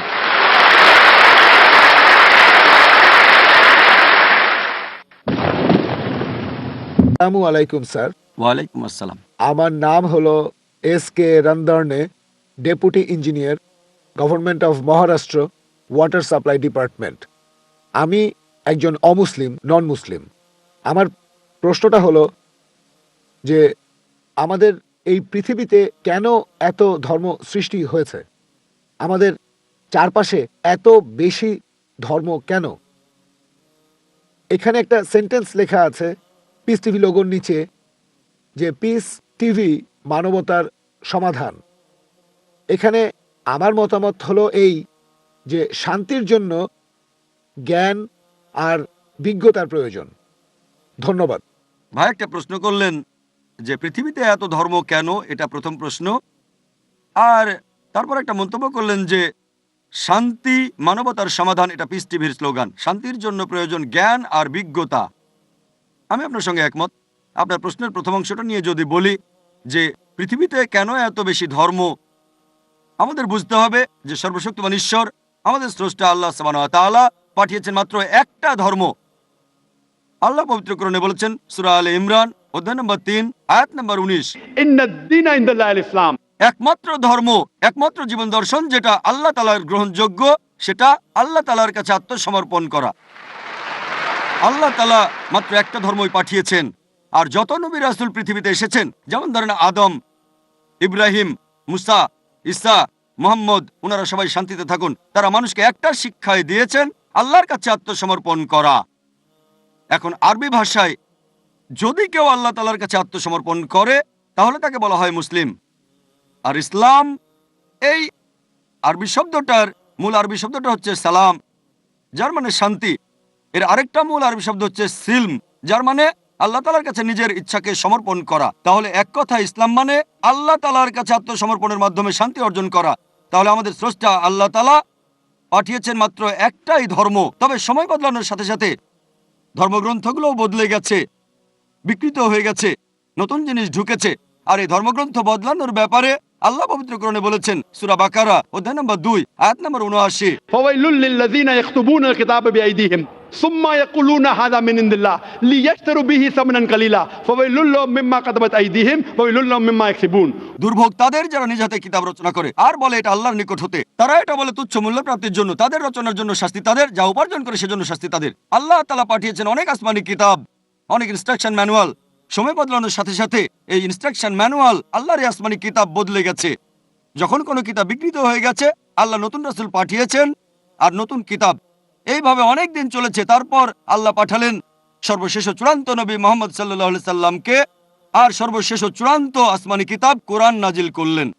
এর আগে যেসব নবী রাসূল এসেছিলেন, আমাদের প্রিয় নবী মুহাম্মদ সাল্লাল্লাহু আলাইহি সাল্লাম বলেছেন যে আল্লাহ তাআলা এই পৃথিবীতে 1,24,000 নবী রাসূল পাঠিয়েছেন। পবিত্র কোরআনে মাত্র 25 জনের নাম বলা হয়েছে, অন্যদের নাম আমরা জানি না। হতে পারে একজন প্রশ্ন করেছিল, আপনি কি মনে করেন, একজন হিন্দু আমাকে এই প্রশ্নটা করেছিল, আপনি কি রামকে আল্লাহর রাসূল বলে মানেন, অথবা শ্রীকৃষ্ণকে কি আল্লাহর রাসূল বলে আপনি মানেন? আমি বলবো, যেহেতু নামটা কোরআন হাদিসে উল্লেখ করা নেই, আমি জানি না। হতে পারে রাসূল, অথবা নাও হতে পারে, নিশ্চিত করে বলতে পারছি না। তবে এই কথাটা মানতে হবে যে সব নবী রাসূল এসেছেন নবী মুহাম্মদ সাল্লাল্লাহু আলাইহি ওয়াসাল্লামের আগে, তারা ছিলেন সেই সময় আর সেখানকার মানুষের জন্য। তাহলে রাম যদি আল্লাহ রাসূল হয়েও থাকেন, যদি কৃষ্ণ আল্লাহ রাসূল হয়েও থাকেন, তারা এসেছিলেন সেখানকার মানুষ আর সেই সময়ের জন্য। বর্তমানে পৃথিবীর সব মানুষ, তারা থাকতে পারে ভারতে অথবা আমেরিকায় বা সৌদি আরবে বা কানাডায় বা ইংল্যান্ডে, পৃথিবীর যে কোনো জায়গায় তারা মানবে সর্বশেষ চূড়ান্ত নবী মুহাম্মদ সাল্লাল্লাহু আলাইহি সাল্লামকে এবং সর্বশেষ চূড়ান্ত আসমানি কিতাব পবিত্র কোরআন। আল্লাহ আমাদের কথা দিয়েছেন সূরা হিজর অধ্যায় নম্বর 15 আয়াত নম্বর 9 যে আমি কোরআন অবতীর্ণ করেছি, সেটা আমি সংরক্ষণ করব। তাহলে আল্লাহ তাআলা পাঠিয়েছেন মাত্র একটা ধর্ম, সেটা হচ্ছে আল্লাহ তাআলার কাছে আত্মসমর্পণ করা। ইসলাম মানে আল্লাহর কাছে আত্মসমর্পণ করার মাধ্যমে শান্তি অর্জন করা। আর আপনি বললেন জ্ঞান এবং বিজ্ঞতা দিয়ে শান্তি অর্জন করা যায়। হ্যাঁ, কার কাছ থেকে জ্ঞান? সবচেয়ে সেরা কে? আল্লাহ তাআলা আমাদের স্রষ্টা। কে সবচেয়ে জ্ঞানী? আল হাকিম, তিনি আল্লাহ সুবহানাহু ওয়া তাআলা মহান স্রষ্টা। তাহলে শান্তি অর্জনের সেরা উপায় হচ্ছে সেই জ্ঞান এবং নির্দেশনা মেনে চলা, যেটা আমাদের স্রষ্টা আল্লাহ সুবহানাহু ওয়া তাআলা পাঠিয়েছেন। আশা করি উত্তরটা পেয়েছেন। ধন্যবাদ। আসুন এবার দেখি সর্বশেষ নবী মুহাম্মদ সাল্লাল্লাহু আলাইহি সাল্লামকে নিয়ে হিন্দু ধর্মগ্রন্থে কি কথা লেখা হয়েছে। ভবিষ্য পুরাণে উল্লেখ আছে 3 নম্বর পর্ব, 3 নম্বর খণ্ড, 3 অধ্যায়, 10 থেকে 27 নম্বর শ্লোক। বলা হয়েছে যে ম্লেচ্ছরা তারা আরবের ভূমিকে অপবিত্র করেছে, আর্য ধর্মকে সেখানে খুঁজে পাওয়া যায় না। এখানে কিছু শত্রু ছিল যারা অতীতে পরাজিত হয়েছে, কিন্তু এখন আরো শক্তিশালী শত্রু উপস্থিত হয়েছে। আমি একজন মানুষকে পাঠাবো যার নাম হবে মুহাম্মদ সাল্লাল্লাহু আলাইহি সাল্লাম। তিনি এই শত্রুদের ধ্বংস করবেন আর মানুষকে সুপথে পরিচালিত করবেন। হে ভোজ রাজা, তুমি কখনোই সেখানে যাবে না যেখানে পিশাচদের রাজত্ব, কারণ আমি আমার করুণা দিয়ে তোমাদের হৃদয়কে পবিত্র করব। তখন দেবদূতের মতো একজন মানুষ তিনি রাজার সামনে আসলেন আর বললেন, হে রাজা, আমাকে এখানে পাঠিয়েছেন ঈশ্বর পরমাত্মা। আর্য ধর্ম পৃথিবীতে বিরাজ করবে, যে ধর্মটা সত্য, দ্বীনুল হক, সেটা পৃথিবীতে বজায় থাকবে। আমাকে এখানে পাঠিয়েছেন ঈশ্বর পরমাত্মা, যাতে মাংসভোজীদের বিশ্বাসকে প্রতিষ্ঠা করা যায়।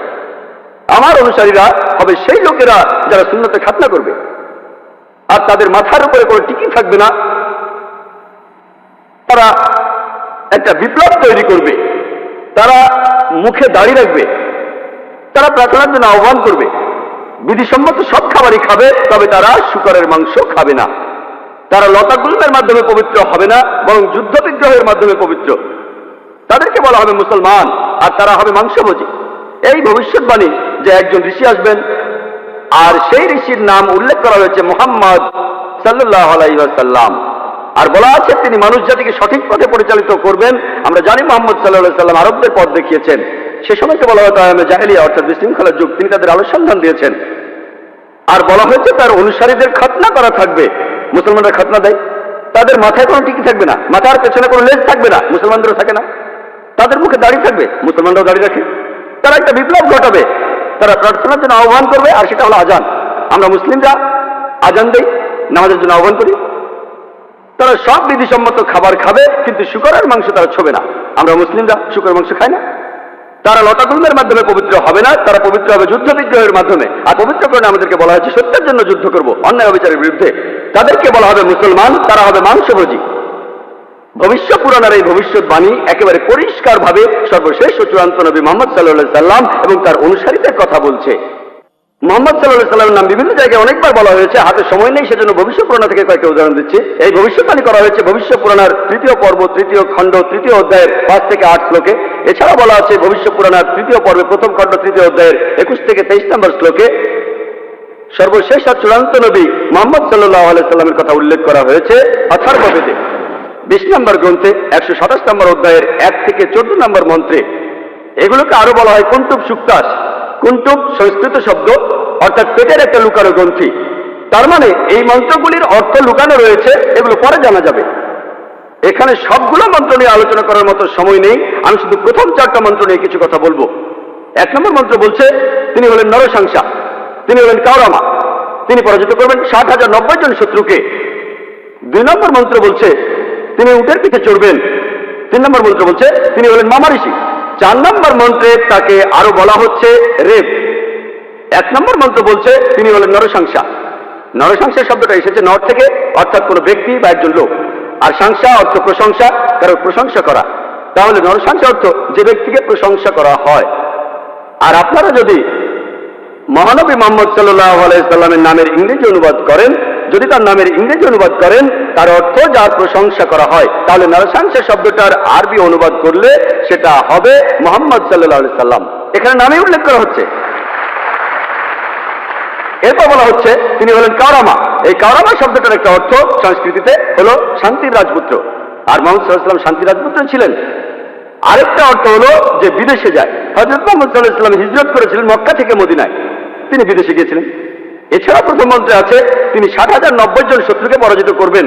আর সে সময় মক্কায় যেসব লোকজন থাকতো তাদের মধ্যে যারা নবীজির বিরুদ্ধে ছিল তাদের সংখ্যা আনুমানিকভাবে 60,000 জন। 2 নম্বর মন্ত্র বলছে যে তিনি উটের পিঠে চড়বেন। কোন ইন্ডিয়ান ঋষি, কোন ব্রাহ্মণই কখনো উটের পিঠে চড়বেন না, কারণ মনুস্মৃতিতে বলছে 11 নম্বর অধ্যায়ের 202 নম্বর অনুচ্ছেদে বলা হয়েছে একজন ব্রাহ্মণকে কোনো গাধা বা উটের পিঠে চড়তে নিষেধ করা হয়েছে। এতে বোঝা যাচ্ছে ইনি কোনো ইন্ডিয়ান ঋষি নন। 3 নম্বর মন্ত্র বলছে তিনি মামা ঋষি। মামা অর্থ মহা, অর্থাৎ মহান ঋষি। আর এছাড়াও অন্যান্য ধর্মগ্রন্থ বলছে সেটা মোহাম্মদ ঋষি। 4 নম্বর মন্ত্র বলছে তিনি হলেন রেব। রেব অর্থ যিনি প্রশংসা করেন। আর মুহাম্মদ সাল্লাল্লাহু আলাইহি সাল্লামের আরেকটা নাম হলো আহমদ সাল্লাল্লাহু আলাইহি সাল্লাম, অর্থাৎ যিনি প্রশংসা করেন। তাহলে নবীজির এই অন্য নামটা এই আহমদ শব্দটার সংস্কৃত করলে পাবেন রেব। আর এই কথাটাই রয়েছে অথর্ববেদে। এই মন্ত্রগুলি কুন্তুব সুক্তাস, এই মন্ত্রগুলি শুধু একজনকে নির্দেশ করছে, তিনি সর্বশেষ চূড়ান্ত নবী মুহাম্মদ সাল্লাল্লাহু আলাইহি সাল্লাম। আমি কয়েকটা ভবিষ্যৎবাণীর কথা বলবো, এছাড়াও আরো আছে। মুহাম্মদ সাল্লাল্লাহু সাল্লাম, তার কথা বলা হয়েছে অথর্ববেদে 20 নম্বর গ্রন্থের 21 নম্বর অনুচ্ছেদের 6 নম্বর পরিচ্ছেদে বলা হয়েছে যে একজন কারু, সে পরাজিত করবে 10,000 শত্রুকে কোন রকম যুদ্ধ ছাড়াই। এখানে আহজাবের যুদ্ধের কথা বলা হচ্ছে, খন্দকের যুদ্ধের কথা পবিত্র কোরআনে সূরা আহজাবে আছে। আর কারু সংস্কৃত ভাষায় এর অর্থ যে ব্যক্তি প্রশংসা করে, যেটা মুহাম্মদ সাল্লাল্লাহু আলাইহি সাল্লামের দ্বিতীয় নাম আহমদের অনুবাদ, যে ব্যক্তি প্রশংসা করে। এখানে বলা হচ্ছে যে ব্যক্তি প্রশংসা করে অর্থাৎ আহমদ, তিনি 10,000 শত্রুকে পরাজিত করবেন কোন যুদ্ধ ছাড়া। আমরা জানি যে খন্দকের যুদ্ধে শত্রু বাহিনীতে আনুমানিক 10,000 সৈন্য ছিল, আর এই যুদ্ধে মুসলমানরা কোনো যুদ্ধ ছাড়াই জিতেছিল। নবীজির কথা আরো আছে অথর্ববেদে 20 নম্বর গ্রন্থের 21 নম্বর অনুচ্ছেদের 7 নম্বর পরিচ্ছেদে বলা হয়েছে যে আভান্দু, তিনি 60,090 জন শত্রুকে আর 20 জন গোত্র প্রধানকে পরাজিত করবেন। আভান্দু একটা সংস্কৃত শব্দ যার অর্থ যে প্রশংসা করে, এটা মুহাম্মদ সাল্লাল্লাহু আলাইহি সাল্লামের নামের অনুবাদ। আরো বলা আছে যে তিনি হবেন এতিম। আর আমরা এখন ইতিহাস থেকে জানি সে সময় আনুমানিক 20 জন গোত্র প্রধান ছিল মক্কা শহরে, যারা নবীজির কাছে পরাজিত হয়েছিল, আর মক্কার যেসব লোক তার বিপক্ষে ছিল তারা ছিল প্রায় 60,000। এই ভবিষ্যৎবাণীর কথা আরো আছে ঋগ্বেদে 1 নম্বর গ্রন্থের 3 নম্বর অনুচ্ছেদের 9 নম্বর পরিচ্ছেদে। এখানে সংস্কৃত শব্দ হলো সুশ্রামা। সুশ্রামা এটা একটা সংস্কৃত শব্দ যার অর্থ যে ব্যক্তি প্রশংসা করে, যেটা মুহাম্মদ সাল্লাল্লাহু আলাইহি সাল্লামের নামের অনুবাদ। আরো অনেক ভবিষ্যৎবাণী আছে, এখানে সময় কম তাই সবগুলো বলতে পারছি না। নবীজির কথা আরো বলা হয়েছে সামবেদে উত্তর চিকে 15 নম্বর মন্ত্রে বলা হয়েছে যে আহম্মদ, তাকে দেওয়া হয়েছে অবিনশ্বর আইন। এখানে নবীজির নাম বলা হয়েছে আহমদ সাল্লাল্লাহু আলাইহি সাল্লাম, তাকে দেওয়া হয়েছে অবিনশ্বর আইন। পবিত্র কুরআন এটাই তার শরিয়া। কিন্তু যদি এই অনুচ্ছেদটার অনুবাদ পড়েন, আহমদ শব্দটা আসলে আরবি শব্দ, তারা এটার অনুবাদ করতে পারেনি, তাই লিখেছে আহাম মাটি। আহা আর মাটি সংস্কৃত শব্দ যার অর্থ আমার বাবা, তার মানে আমার বাবাকে দেওয়া হয়েছে অবিনশ্বর আইন। অনুবাদটাতে আপনারা আলাদা শব্দ দেখবেন, তবে অরিজিনাল গ্রন্থে আছে আহম্মদ। এই আহমদ শব্দটা হিন্দু ধর্মের অন্যান্য গ্রন্থগুলোতেও রয়েছে, যেমন আছে সামবেদে ইন্দ্র 2য় অধ্যায়ের 152 নম্বর মন্ত্রে নবীজিকে আহমদ বলে ডাকা হয়েছে যজুর্বেদে 31 অধ্যায়ের 18 অনুচ্ছেদে, ঋগ্বেদের 8 নম্বর গ্রন্থের 6 নম্বর অনুচ্ছেদের 10 নম্বর পরিচ্ছেদে। এছাড়া মহানবী সাল্লাল্লাহু আলাইহি সাল্লামকে বলা হয়েছে আহমদ, সেটা আছে অথর্ববেদের 8 নম্বর গ্রন্থের 5 নম্বর অনুচ্ছেদের 16 নম্বর পরিচ্ছেদে। এছাড়াও আছে অথর্ববেদের 20 নম্বর গ্রন্থের 126 অনুচ্ছেদের 14 পরিচ্ছেদে। মহানবী সাল্লাল্লাহু আলাইহি সাল্লামকে শুধু আহমদ নামে ডাকা হয়নি, আহমদ ওনার একটা নাম, তাকে আরো বলা হয়েছে নরসংসা অনেক জায়গায়, হিন্দু ধর্মগ্রন্থের অনেক জায়গায়। আর আমি আগেও বলেছি যে নরসংসা শব্দটা এসেছে নর থেকে, যার অর্থ একজন মানুষ বা একজন ব্যক্তি, আর সংসা যার অর্থ প্রশংসা, প্রশংসা করা। তাহলে নরসংসা অর্থ যে ব্যক্তির প্রশংসা করা হয়। এটাই হলো সর্বশেষ চূড়ান্ত নবী মুহাম্মদ সাল্লাল্লাহু আলাইহি সাল্লামের নামের সঠিক ইংরেজি অনুবাদ। নবীজিকে হিন্দু ধর্মের গ্রন্থগুলিতে অনেক জায়গায় নরসংসা বলে ডাকা হয়েছে। ঋগ্বেদের 1 নম্বর গ্রন্থের 13 নম্বর অনুচ্ছেদের 3 পরিচ্ছেদে, ঋগ্বেদের 1 নম্বর গ্রন্থের 18 অনুচ্ছেদের 9 পরিচ্ছেদে, ঋগ্বেদের 1 নম্বর গ্রন্থের 106 নম্বর অনুচ্ছেদের 4 পরিচ্ছেদে, ঋগ্বেদের 1 নম্বর গ্রন্থের 142 নম্বর অনুচ্ছেদের 3 পরিচ্ছেদে, ঋগ্বেদের 2 নম্বর গ্রন্থের 3 অনুচ্ছেদের 2 পরিচ্ছেদে, ঋগ্বেদের 5 নম্বর গ্রন্থের 5 অনুচ্ছেদের 2 নম্বর পরিচ্ছেদে,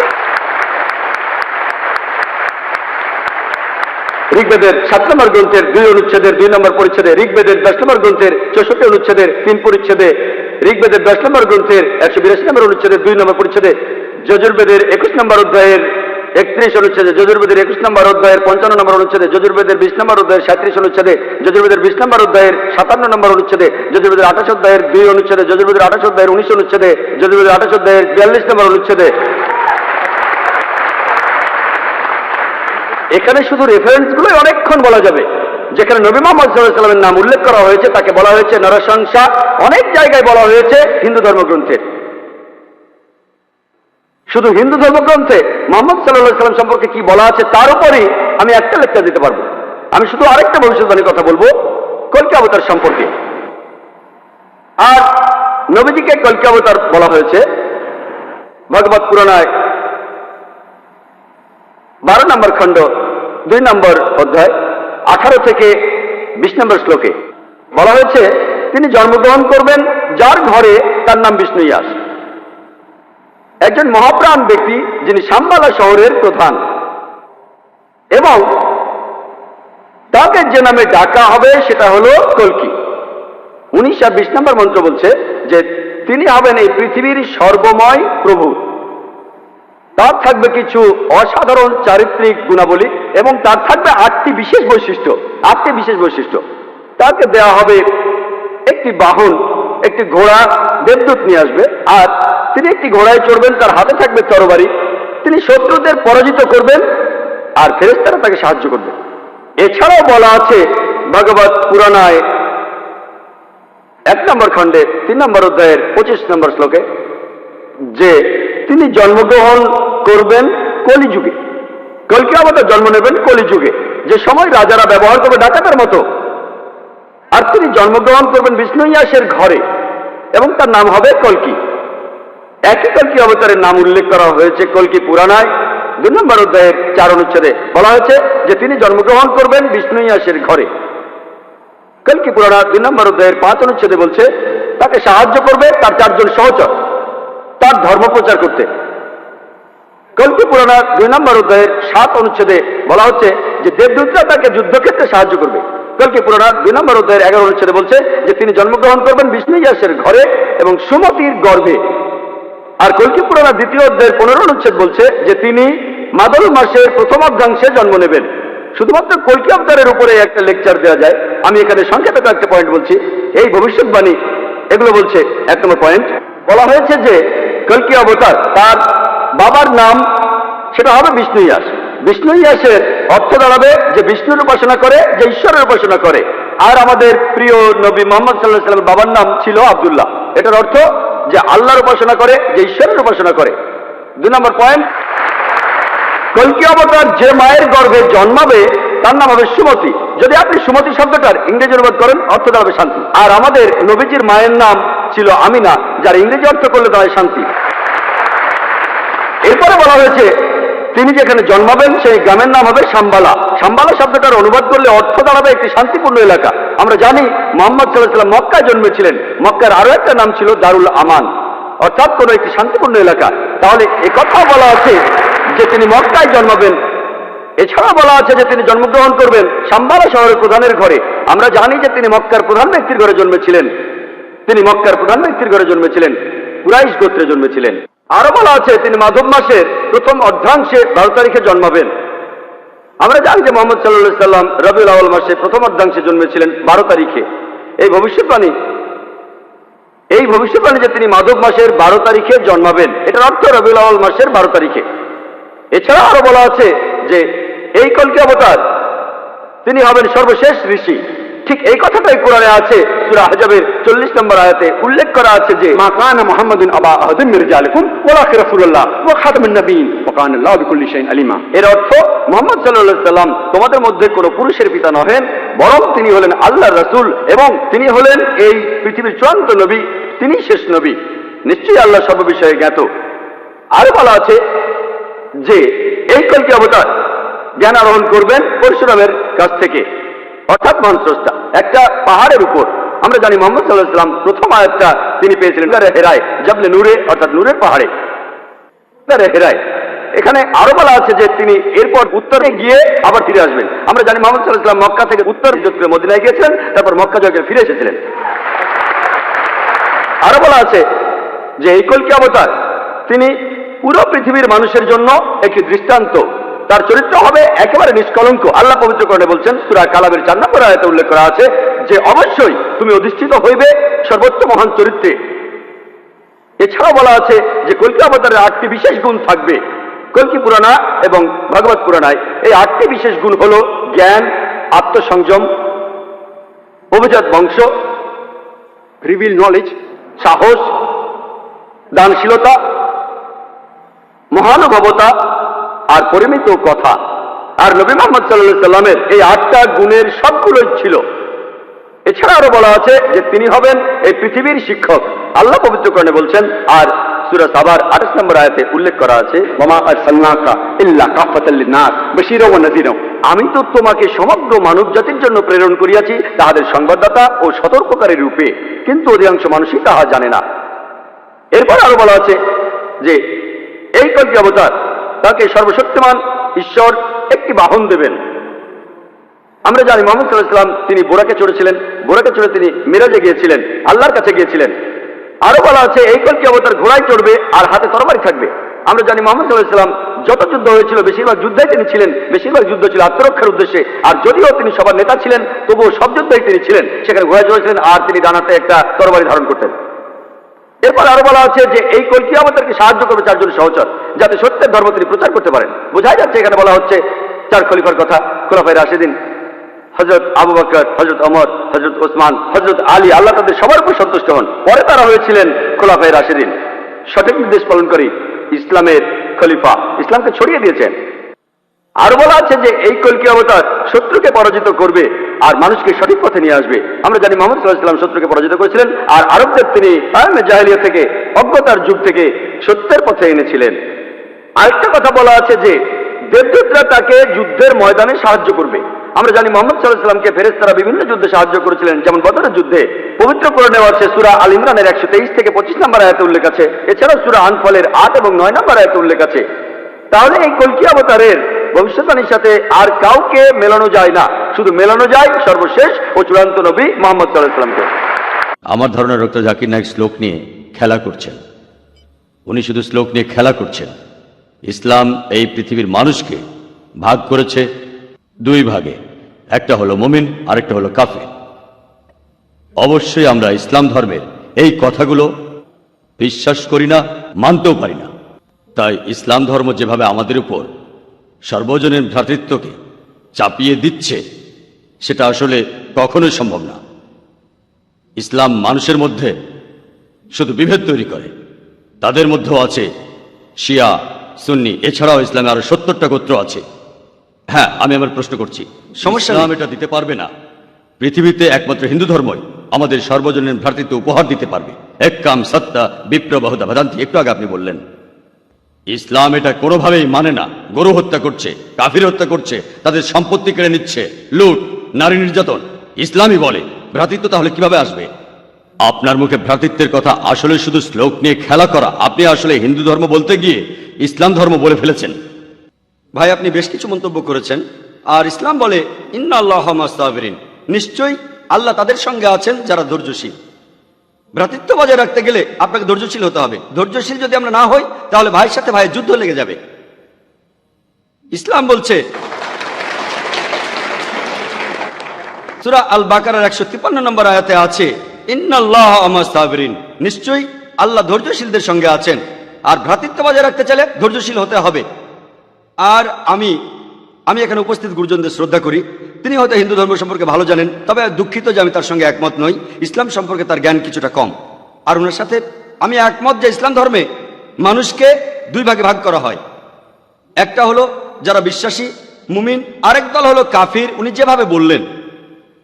আর প্রত্যেক ধর্মেই দুই প্রকার মানুষ আছে, এমনকি হিন্দু ধর্মেও হিন্দু আর অহিন্দু, খ্রিস্টান ধর্মে খ্রিস্টান আর অখ্রিস্টান, ইহুদি ধর্মে ইহুদি আর নন ইহুদি, ইসলামে মুসলমান আর অমুসলমান। তাহলে ইসলাম আলাদা হলো কি করে? আর আমি এখানে হিন্দু ধর্মের সমালোচনা করব না, আমি সমালোচনা করব না। কিন্তু আজকের এই লেকচারে আমি হিন্দু ধর্ম নিয়ে কথা বলবো, কারণ আমি বিভিন্ন ধর্মের একজন ছাত্র হিসাবে আমি বেদ পড়েছি, আমি উপনিষদ পড়েছি। তবে এখানে ছোট্ট একটা মন্তব্য করি।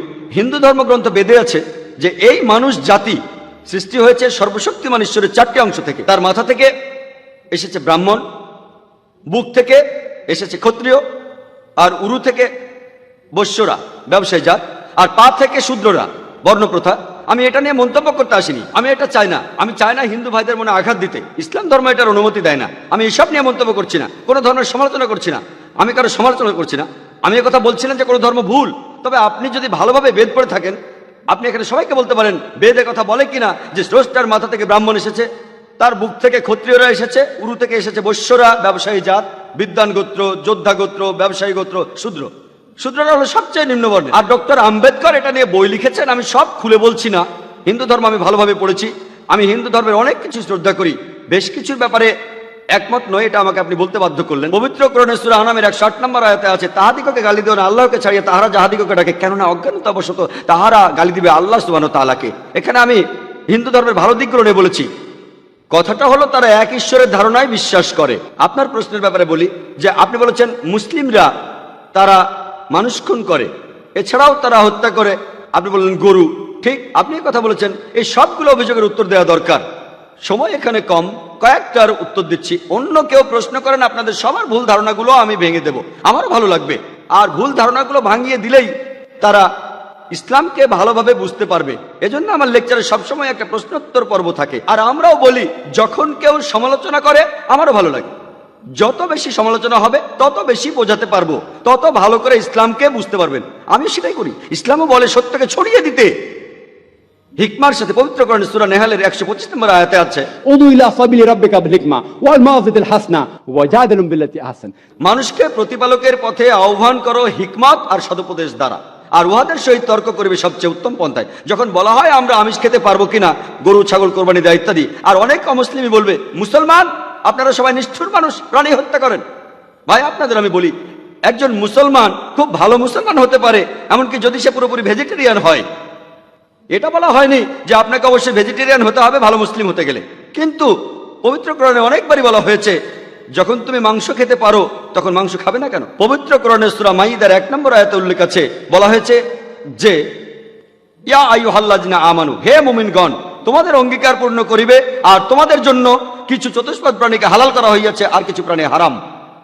পবিত্র কোরআনের সূরা নাহলের 5 নম্বর আয়াতে উল্লেখ আছে যে আল্লাহ চতুষ্পদ জন্তু সৃষ্টি করিয়াছেন যাহাতে তোমরা শীত নিবারণ করিতে পারো, এবং উহাতে বহু উপকার রহিয়াছে, এবং উহা হইতে তোমরা আহার করিয়া থাকো। পবিত্র কোরআনের সূরা মুমিনুনের 21 নম্বর আয়াতে উল্লেখ আছে তোমরা চতুষ্পদের মাংস আহার করিতে পারো। আমরা জানি যে আমিষে, এখানে অনেক ডাক্তার আছেন, আমি একজন মেডিকেল ডাক্তার, এতে অনেক প্রোটিন আছে, প্রচুর আয়রন আছে, আর এগুলো খুবই সুস্বাদু। আর এইসব আমিষ জাতীয় খাবারে আপনি যে প্রোটিন পাবেন, এই পরিমাণ প্রোটিন আর কোথাও পাবেন না, আপনি পাবেন না। নিরামিষের মধ্যে সয়াবিনে আপনি সবচেয়ে বেশি প্রোটিন পাবেন, সেটাও আমিষের প্রোটিনের চেয়ে অনেক কম। আর এবার আমি গরু হত্যা নিয়ে কিছু কথা বলি। যদি হিন্দু ধর্ম গ্রন্থগুলো পড়েন, আমি এখানে কোন ধর্মের সমালোচনা করছি না, ভাই একটা প্রশ্ন করেছেন তাই আমাকে সত্য কথাটা বলতে হবে। হিন্দু ধর্মে আমিষ খাওয়ার অনুমতি দেওয়া হয়েছে। হিন্দু ধর্ম গ্রন্থে দেখবেন সাধু সন্তরা আমিষ জাতীয় খাদ্য খায়, এমনকি গরুর মাংস। পরবর্তীতে অন্যান্য বেশ কিছু ধর্মের প্রভাবে, যেমন ধরুন জৈন ধর্ম ইত্যাদি, মানুষের উপর অহিংসার দর্শনের প্রভাব এসে পড়লো, তারা প্রাণী হত্যা বাদ দিল, তারা এই দর্শনটাকে তাদের জীবনধারায় যোগ করলো। তবে ইসলাম ধর্ম প্রাণীদের অধিকারের কথা বলে থাকে। শুধু প্রাণীদের অধিকার নিয়ে আমি একটা লেকচার দিতে পারি। পবিত্র কোরআনে আছে পশুর উপর বেশি বোঝা চাপিও না, তাদের প্রতি সদয় হও, তাদের খাদ্য দাও, কিন্তু প্রয়োজনে তোমরা তাদের মাংসও খাইতে পারো। আর যদি আপনি অন্যান্য ধর্মগুলো ভালোভাবে দেখেন, অনেকে আমিষ খেতে বারণ করেছে। এই দর্শনের ভিত্তিটা হলো এই যে আপনি প্রাণী হত্যা করবেন না, কারণ তাদের জীবন আছে, সে কারণে আমিষ খাওয়াটা অন্যায়। আমি এর সাথে একমত। যদি কোনো মানুষের পৃথিবীতে মানুষ হত্যা না করে থাকে, সেখানে আমিই থাকবো সবার উপরে। সর্বজনীন ভ্রাতৃত্ব হিন্দু ধর্মে আছে যে সব প্রাণী আপনার ভাই। প্রত্যেক প্রাণী হোক সে সাপ, পাখি অথবা পতঙ্গ। আমি আপনাদের একটা প্রশ্ন করছি যে কোন মানুষটা হাজার হাজার ভাইকে না মেরেও 5 মিনিটের জন্য বেঁচে থাকতে পারে?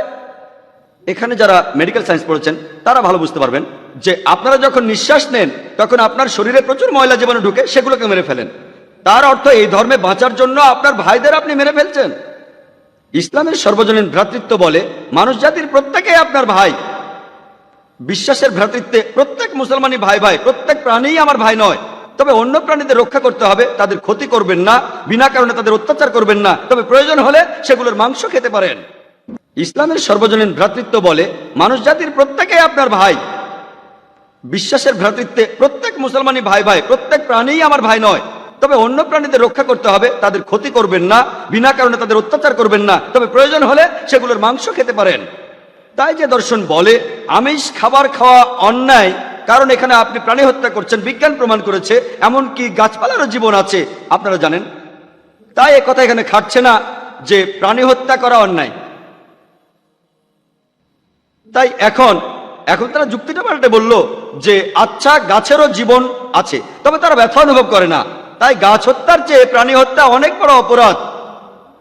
আর আজকের দিনে বিজ্ঞান উন্নত হয়েছে, আমরা জানি গাছও ব্যথা অনুভব করে, এমনকি গাছও কাঁদতে পারে, গাছেরও ভালো লাগতে পারে। তাই গাছ ব্যথা অনুভব করে না, এটা টিকলো না। এখানে ব্যাপারটা হলো যে গাছের কান্না মানুষ শুনতে পায় না, কারণ মানুষ কানে যে শব্দ শোনে সেটা সীমা 20 সাইকেল পার সেকেন্ড থেকে 20,000 সাইকেল পার সেকেন্ড। এই সীমার মধ্যে কিছু হলে মানুষ সেটা শুনতে পায়, এই সীমার নিচে বা উপরে মানুষ কিছু শুনতে পায় না। যেমন ধরুন কেউ যদি ডগ হুইসেল বাজায়, ডগ হুইসেল চেনেন, যেটাকে বলে সাইলেন্ট ডগ হুইসেল। যখন কেউ এই হুইসেল বাজায়, এটা সীমা হচ্ছে 20,000 সাইকেল পার সেকেন্ডের উপরে, 40,000 সাইকেল পার সেকেন্ডের নিচে। কুকুর 40,000 সাইকেল পার সেকেন্ড পর্যন্ত শুনতে পায়। তাই কেউ যদি হুইসেল বাজায়, কুকুর হুইসেলটা শুনতে পারে কিন্তু মানুষ শুনতে পায় না, এটাকে বলা হয় সাইলেন্ট ডগ হুইসেল। একইভাবে গাছপালার যে কান্নাকাটি আমরা মানুষরা কিছুই শুনতে পাই না, তবে গাছও কাঁদে, তারাও ব্যথা অনুভব করে। আমাদের একজন ভাই বললেন, যিনি বিষয়টা নিয়ে বেশ তর্ক করছিলেন, আর আমাকে বললেন, ভাই জাকির, আপনার কথা আমি মেনে নিলাম যে গাছপালারও জীবন আছে, তারাও ব্যথা অনুভব করে, তবে আপনি কি জানেন যে গাছের দুটো ইন্দ্রিয় কম আছে, তাদের 3টা ইন্দ্রিয় আছে, পশু পাখির ইন্দ্রিয় আছে 5টি। তাই গাছপালা হত্যার চেয়ে পশু হত্যা করা অনেক বড় অন্যায়।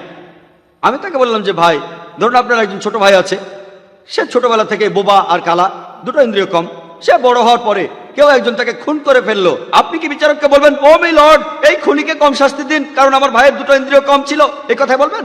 আপনি বলবেন, ও মাই লর্ড, তাকে দ্বিগুণ শাস্তি দিন কারণ সে একজন নিষ্পাপ মানুষকে হত্যা করেছে।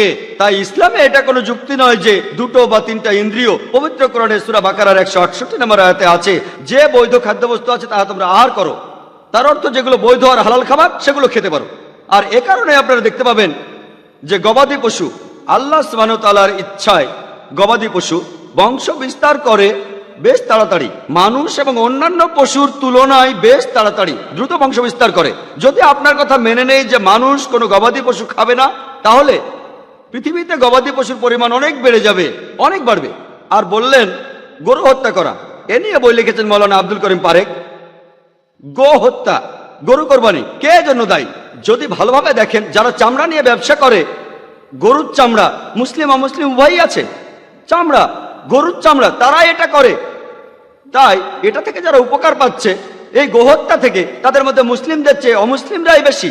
তাই যদি ইতিহাস ভালোভাবে জানেন আর যুক্তিও ভালোভাবে বোঝেন, আমরা জানি আল্লাহ বলেছেন যে বৈধ খাদ্যবস্তু আছে তাহা তোমরা আহার করো, যদি এটা খান এতে কোনো সমস্যা নেই। এছাড়াও যদি ভালোভাবে দেখেন, তৃণভোজী প্রাণীর দাঁতগুলো যদি দেখেন, গরু, ছাগল, ভেড়া, তারা শুধু শাকসবজি খায়, তাদের দাঁতগুলো সব সমান। যদি আপনারা মাংসাশী প্রাণীর দাঁতগুলো ভালোভাবে খেয়াল করেন, সিংহ, বাঘ, চিতাবাঘ, তাদের দাঁতগুলো খুব সুচালো, তারা শুধু মাছ মাংস খায়। যদি আপনি মানুষের দাঁত দেখেন, আয়নায় আপনার নিজের দাঁত দেখতে পারেন, আমাদের সুচালো দাঁত আছে, সমান দাঁতও আছে। যদি সর্বশক্তিমান ঈশ্বর আমাদের শুধু নিরামিষই খেতে বলতেন, তাহলে আমাদের সুচালো দাঁত দিলেন কেন? কেন? আমিষ খাওয়ার জন্য। যদি আপনারা তৃণভোজী প্রাণীদের পরিপাকতন্ত্র ভালোভাবে খেয়াল করেন, গরু, ছাগল, ভেড়া, তাদের পরিপাকতন্ত্র শুধু নিরামিষই হজম করতে পারে। মাংসাশী প্রাণীগুলোর পরিপাকতন্ত্র, বাঘ, সিংহ, চিতাবাঘ, তারা শুধুমাত্র আমিষ হজম করতে পারে। আর আমাদের মানুষের পরিপাকতন্ত্র আমিষ নিরামিষ দুটোই হজম করতে পারে। যদি সর্বশক্তিমান ঈশ্বর আমাদের শুধু নিরামিষ খেতে বলতেন, তাহলে কেন এমন পরিপাকতন্ত্র দিলেন যেটা আমিষ নিরামিষ দুটোই হজম করতে পারে? তাই বিজ্ঞান নিয়ে যদি পরীক্ষা করেন, সৃষ্টিকর্তা আমাদের আমিষ নিরামিষ দুটোই খাওয়ার অনুমতি দিয়েছেন। আশা করি উত্তরটা পেয়েছেন।